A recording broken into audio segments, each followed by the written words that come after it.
to the President of Western Kentucky University, Dr. Gary Ransdell.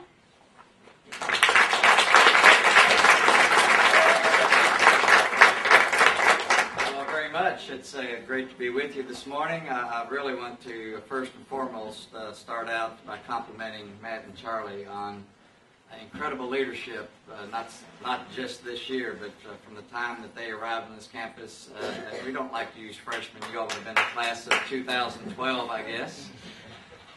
You were both are graduating this yeah, that's what I thought. Good. That's a good thing.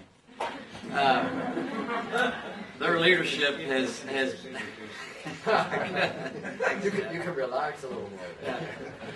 Their leadership has been remarkable on this campus. They came in understanding what civic engagement meant.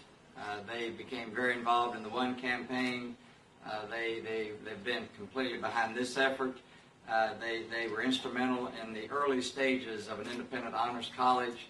And they brought great energy, creativity, and resolve to this campus. And I single those two out because they are symbolic of so many other students across this campus that have come in understanding our responsibilities as a university, not just on this campus or in this community or in this state or in this nation, but across the globe. We are a campus that wants to lead by example. We understand our responsibilities for sustainability, for responsibility, and we are very focused, and if you see the banners around campus, those of you who are visiting, you'll see 7 words, a leading American university with international reach. And it's absolutely clear to me that we can never achieve those first 4 words, a leading American university, without understanding those last 3 with international reach. And with international reach comes great responsibility. If we're going to be a destination point for students and faculty across the globe, we need to be doing things that cause them to understand the value that we would bring to their lives as people who would want to come to this community. And if we want to engage our students and faculty across the globe, which we certainly do, we need to be sure that they go in to those countries, whether they be a world economic power or a third world country, understanding their responsibilities as students and faculty when they're in those countries, and do things that help improve the quality of life for people with whom they interact, and then bring those lessons back here and share them. That's what we're about as a university, and I'm very proud when our students take charge of a thought, of an idea, or of a structure of an organization that they learn about, and the whole focus on fair trade has been student-initiated on this campus, student-initiated, student-led, and now student-driven, and it makes me very proud as a president.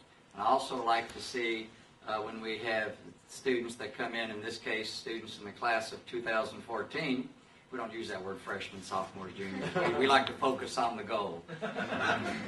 For new students to come in and follow in those same paths and take leadership roles, to know that when we initiate something, we also have the institutional resolve to sustain it, to stay with it. It's not something that sounds kind of cool, let's do that, and then when the people involved in it graduate or move on, then that fades away.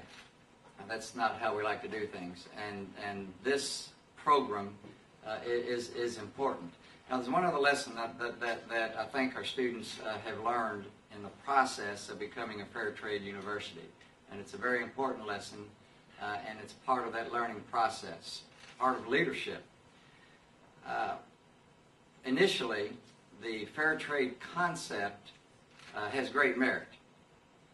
But some of the absolute, and few things in this world, no matter what the merits conceptually or philosophically, few things are absolute, black and white.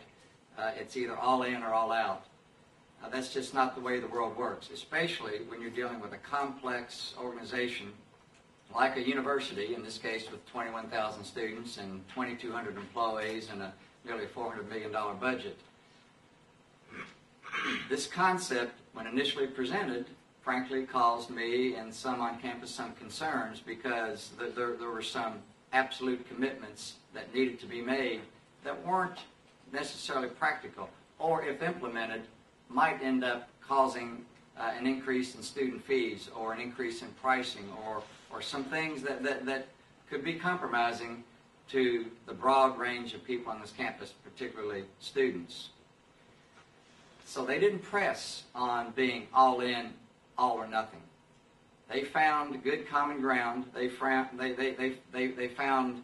language in a resolution after several months of massaging it and coming to understand. And before they ever came to me, before they ever came to my office and said, will you agree to do this, they understood what was practical and realistic without losing sight of the core values and the goals that they were trying to achieve. So that's the lesson here in leadership, is understand what's the goal.